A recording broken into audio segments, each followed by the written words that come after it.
2NURFM.com, a broadcast service of the University of Newcastle. We're joined by the University of Newcastle Associate Professor in Politics, Dr. Jim Chose. And of course, we went to the polls on Saturday for the state election and we saw that the Baird government was returned. However, in our area, it's what they're calling a red wash. Labor just got back in so many areas. It was quite a surprise, Jim. Yes, good morning, Dave.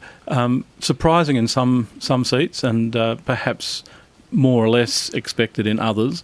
We didn't really expect Charlestown or Wallsend. Port Stephens? But Port Stephens was a big surprise. And when you think that the government, when it went to the polls, had a 10% two-party preferred lead over Labor, and when you think that Port Stephens had a 14% margin in favour of the government and it lost the seat, there was a huge swing in Port Stephens, something like a 20% swing or more to the Labor Party, to Kate Washington. That's a phenomenal achievement, and one certainly that I didn't expect. I would have thought that Port Stephens, even if there was a swing, it would not be anywhere near 20% or more. Now, Jim, something I wanted to talk to you about this morning was this election is one of the elections that's had the most amount of people that didn't vote.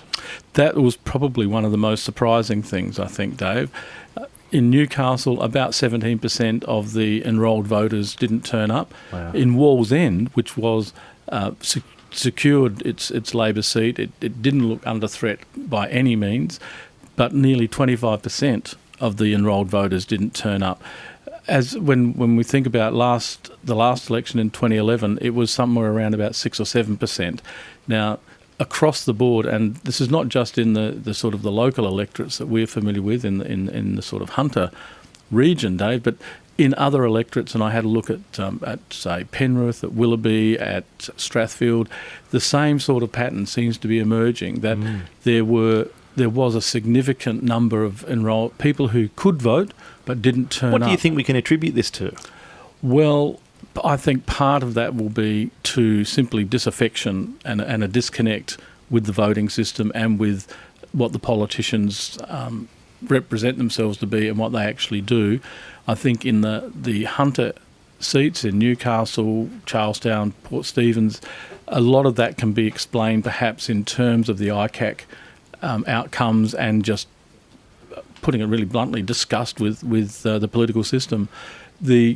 Given the numbers of people who didn't come and vote, the ones who could, and we're not talking about informal votes. These are the informal votes are actually votes that are cast but don't count. We're talking about people who just did not cast a vote. Now, whether these were disaffected Liberal voters who just simply thought, well, I'm just not going to get engaged with this time around, or whether they were still some Labor voters, I suspect not. In that respect, at least for somewhere like Port Stephens, it was a huge shift in Port Stephens.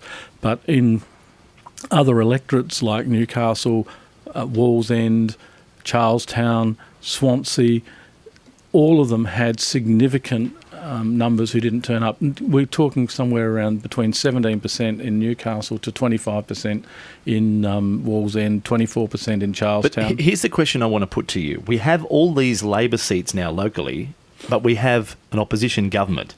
What can be achieved? Can they do anything for the next 4 years, these that are in these seats for us? Well, in simplistic terms, no, because they're not in government and therefore don't have the same level of influence perhaps that you would expect if they were members of a government. However, it's a bit more complicated because the reality of the way the parliament works and the way the governing process works is that the parties really work, I won't say together, that's probably too strong, but they do cooperate in various ways. And so the various parliamentary committees that examine issues and the way in which legislation operates, they're often cooperating far more than not. Now, yes, there will be some difficulty for Labor members, particularly in the Hunter, to hold the Baird government to its promises. And will they be able to strongly oppose anything that the Baird government tries to push through in their area?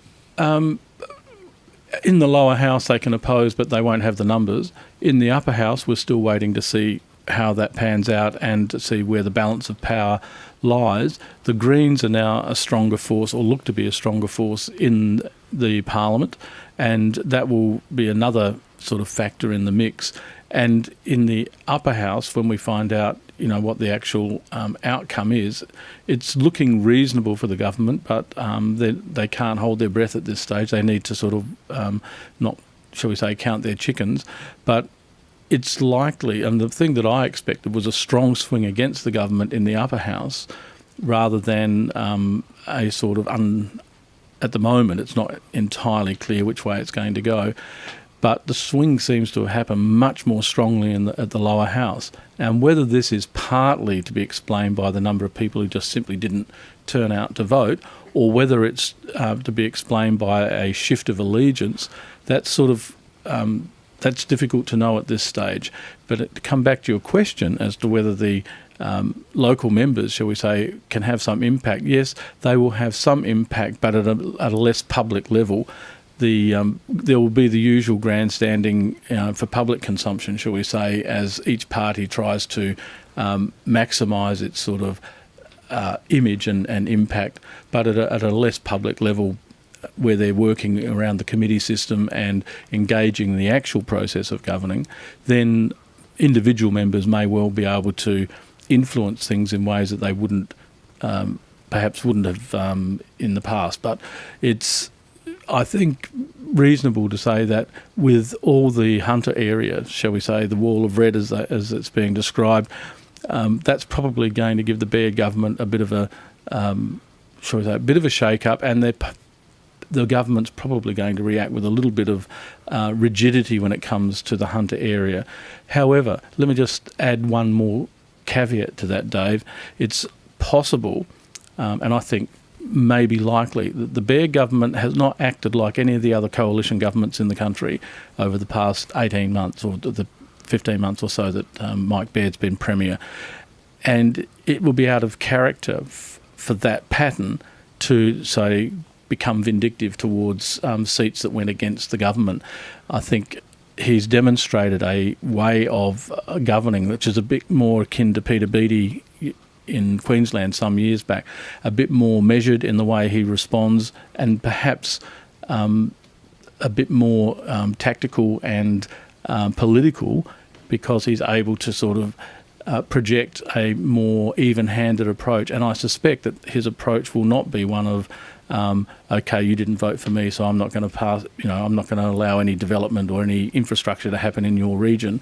I think he's more likely to take a more balanced approach, because he will have his eye on the 2019 election and securing that. So it's one thing to sort of say, well, you didn't vote for me, I'm not going to return some infrastructure. It's quite another to actually put that into practice, because that ultimately can be a self-defeating process. So I suspect he'll probably take a much more even-handed approach and be open to representations from local members, because he will be wanting to build support rather than to win some of that support back. There's 25% of the voters in Charlestown, Port Stephens, Newcastle, between 17 and 25% of the voters, Dave, who didn't vote. They're the ones he wants to get back. So if they're disaffected, he will be wanting to win them back. And I think the pendulum, if you like, has come back far to the point where Labor now has probably maximised its position to some extent. And I think that's the point at which the Premier will be looking to try and win some other votes. The ones who didn't vote are the ones he wants to get back on side. It's a look at politics with Associate Professor in Politics, Dr. Jim Joes from the University of Newcastle at 2NURFM.